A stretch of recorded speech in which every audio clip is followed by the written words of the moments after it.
No vídeo de hoje a gente vai comentar sobre 3 fundos imobiliários baratos e com bons dividendos que a gente está comprando nesse início de mês de setembro e também explicar por que a gente está comprando eles. Então comenta aqui quais fundos você está comprando e por quê.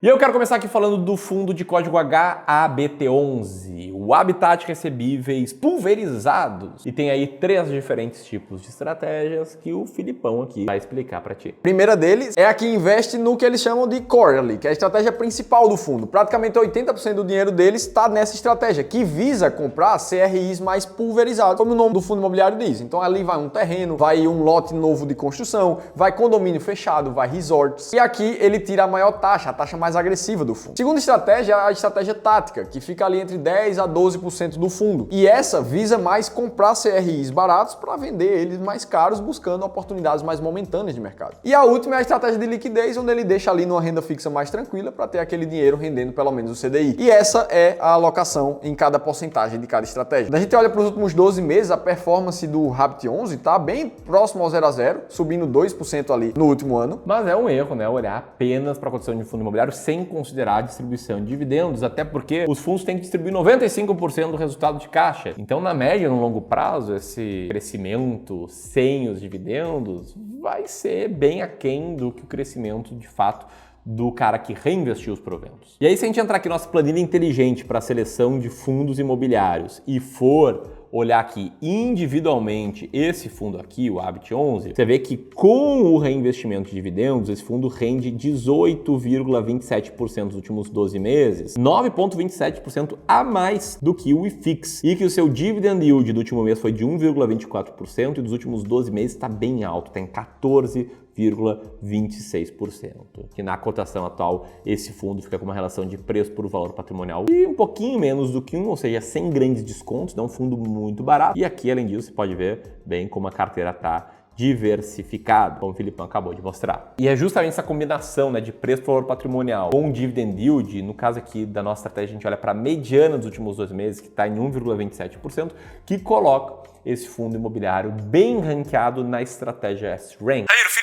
Sou novo aqui no canal. O que é estratégia S-Rank? Já vamos te explicar, mas primeiro vale a gente trazer aqui contextualização do que está acontecendo no mercado de fundos imobiliários. A gente tem visto os fundos imobiliários, principalmente medidos pelo IFIX, que é o principal índice que mede essa classe de ativos, ter ficado de lado ali. Nem foi muito para cima, nem muito para baixo nos últimos 2 meses, apesar da grande subida que teve ali no segundo trimestre de 2023, como esse print está mostrando para vocês. Só que o fato é que o ambiente macroeconômico ele melhorou como um todo. A inflação conseguiu voltar para dentro da meta. Pelo menos a expectativa do Banco Central ali, pelo Boletim Focus, é de que essa inflação não vai passar mais de 5% nesse ano. E no acumulado de 12 meses, a gente também está com inflação abaixo de 5%, ali medindo 4,24%. Essa combinação de fatores fez com que o Banco Central voltasse a baixar a taxa Selic no Brasil depois de 3 anos de só subida de juros. E ainda assim, o Banco Central continua sinalizando próximas quedas na taxa Selic, já esperando ali 0,5% na próxima reunião do Copom em setembro. E se você nos acompanha já faz um tempo, já imagina que quando a inflação dá uma caída, Selic dá uma caída, isso é bom para ativos de risco, inclusive para fundos imobiliários. Sendo que aí fica, no segundo trimestre, uma alta mais forte do IFIX, a Selic que já começou a cair, como é que responde a pergunta para o investidor se ainda está no momento de comprar fundos imobiliários? Para isso que você precisa ter uma estratégia muito clara, porque no final das contas, não é para você colocar ou tirar nenhuma classe de ativos de forma muito brusca da tua carteira, assim como fundos imobiliários tem que estar sempre numa alocação muito clara de carteira. E o que é importante aqui é, se você for investir em fundos imobiliários, ter uma estratégia que guie as tuas decisões. E aqui no Clube do Valor a gente segue a estratégia S-Rank, que a gente explica aqui em muitos vídeos, mas hoje, ó, o que eu vou te fazer é liberar esse book, tá na tela aí alguns takes desse book, em que eu explico a estratégia S-Rank, uma estratégia de investimento em valor para fundos imobiliários, ela é quantitativa, ela é muito parecida com a nossa estratégia de seleção de ações, só que olhando para fundos imobiliários, ela é inspirada aqui nessa fórmula mágica do Joe Greenblatt para bater o mercado de ações. A gente trouxe isso para o universo de fundos imobiliários e o legal é que investir com ela te dá muita clareza sobre quais fundos selecionar. Só que o ponto é, para quem investe há mais tempo no mercado, entende que é uma estratégia de valor, vai perceber que os fundos que passam para esse ranking, na média, são fundos mais impopulares. São fundos, na média, com um dividend yield maior, que reflete, né, uma expectativa do mercado que esse dividend yield vai diminuir para os próximos meses, e com uma relação de PVPA menor, que reflete uma impopularidade, tendência de futuro pior para esses fundos. Então, muitas vezes você vai encontrar que os fundos imobiliários que passam hoje nesse ranking com notícias muito ruins no passado, né? E o grande ponto é que muitos acabam não seguindo a estratégia porque não gostam das notícias, só que a gente entende que as notícias já estão refletidas no preço e muitas vezes o tempo acaba mostrando que estavam refletidas aí de forma exagerada. Então é muito importante aqui no contexto da estratégia reforçar que devem ser 15 diferentes fundos imobiliários, porque se 1, 2, 3, 4 despencam, ainda tem mais 11 ali na tua carteira para minimizar o risco. Segundo fundo imobiliário aí, Filipão, de código MCHF11, o Mauá Capital Hedge Fund. Fundo multi-estratégia, né, dos hedge funds, para quem conhece o mercado americano, é muito famoso o hedge fund lá. Esse é um dos poucos com essa nomenclatura que a gente tem aqui. A alocação desse fundo, ela é dividida basicamente em metade em ativos de multi-estratégia, ativos estruturados, muito parecido com o primeiro fundo que a gente citou aqui, e o restante é mais alocado tanto em CRIs diretamente, quanto em outros fundos imobiliários também. Então ele tem várias estratégias dentro da carteira. Importante ressaltar, o próprio MCHF, no relatório de gestão, falou que 14% do dinheiro do fundo hoje está alocado em estratégias que ainda estão em fase de construção das obras. Ou seja, essa parte dos 14% da carteira ainda não gera dividendos para o investidor e é como se ele estivesse rodando ali sem pagar tudo que vai poder pagar no futuro. E segundo o gestor, o dividendo deve subir por conta disso também. Mas o fato é que atualmente nos indexadores da carteira a gente vê uma taxa média ali de IPCA mais 11% ao ano, mostrando uma taxa bem agressiva, um fundo um pouco mais high yield no mercado também. O que, né, também acaba explicando o fato dele passar pela estratégia S-Rank. Os fundos high yield, eles têm maior risco, né? E por ter maior risco, geralmente eles acabam tendo um desconto no seu preço valor patrimonial ou um acréscimo no seu dividend yield. Não vai ser muito comum aqui passar nesse ranking um fundo high grade, que seria um fundo com menos risco. A gente entende que o risco você reduz com a diversificação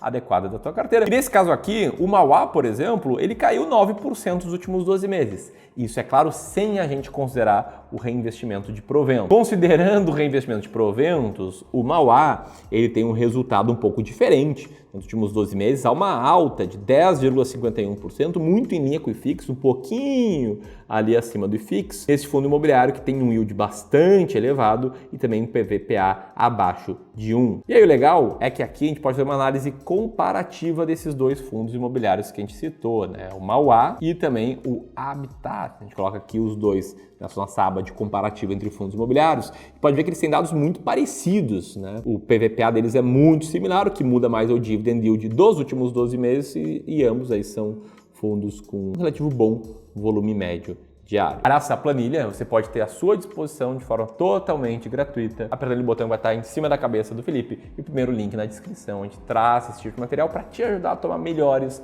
decisões de investimentos. E justamente para te ajudar a tomar melhores decisões de investimentos, tem algo que você pode pensar que é algo do tipo... Poxa, Camilo, Felipe, será que essas quedas recentes aí dos dividendos dos fundos imobiliários não vão atrapalhar a performance do investidor? E mais, eu invisto na tua estratégia há mais tempo. E aí tem alguns fundos imobiliários que caíram bastante nela.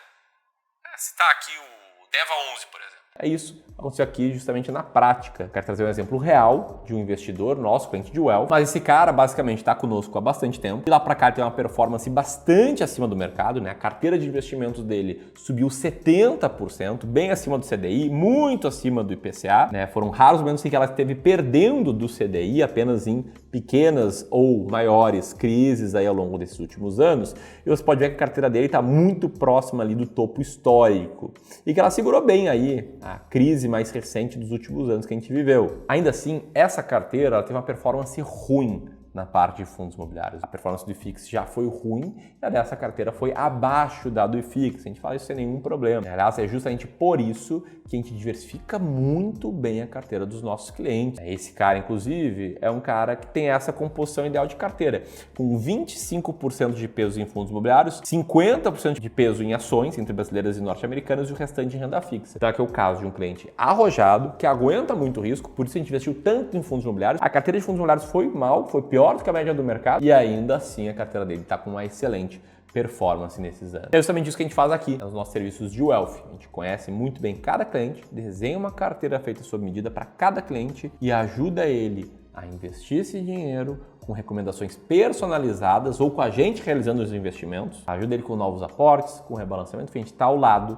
ao longo dessa jornada para que ele consiga preservar e multiplicar o seu patrimônio. Pode conhecer nossos serviços de Wealth apertando o botão vai estar em cima aí da cabeça do Felipe. Enquanto você faz isso, vamos comentar aqui sobre o fundo imobiliário, para mostrar que ele é um fundo que tem um PVPA um pouco menor do que os anteriores, ou seja, há um pouco mais de pessimismo em relação a esse fundo. Mas nos últimos 12 meses ele tem uma performance um pouco melhor que a do IFIX, deu 4,14% acima do IFIX. E esse é um fundo focado em investir em CRIs, onde a gente vê que basicamente toda a receita do fundo vem desse tipo de ativos. E aí, olhando para a alocação por segmento desse fundo, a gente vê ele basicamente investido em ativos residenciais, logísticos e shoppings. O resto está pulverizado entre varejo e outro. E a maior parte da carteira também, quase 90%, na região sudeste do Brasil. Já nos indexadores da carteira, a gente vê 75% dele rendendo IPCA mais 7, mostrando uma rentabilidade um pouco abaixo da carteira dos outros FIIs, também mostrando um pouco menos de risco nesse fundo. E esse é um fundo que cresceu muito a sua base de ativos de janeiro para cá, onde ele mais que dobrou a quantidade de investidores, principalmente pessoas físicas desse fundo. Tudo depois de ele realizar um desdobramento de cotas, onde ele era negociado a cerca de R$80, hoje ele é negociado a mais ou menos R$9 por cota. A gente está falando aqui, né, Felipão, do fundo de código BTCI11, o BTG Crédito Imobiliário. Aqui você conheceu 3 fundos imobiliários que a gente está comprando. No nosso e-book sobre a estratégia S-Rank, você conhece outros 4 fundos imobiliários que passam na estratégia. E aqui nesse botão vai ser um vídeo sobre ações baratas que a gente está comprando nesse início de mês. Aperta aqui para seguir aqui no YouTube nos acompanhando. Um grande abraço e até mais.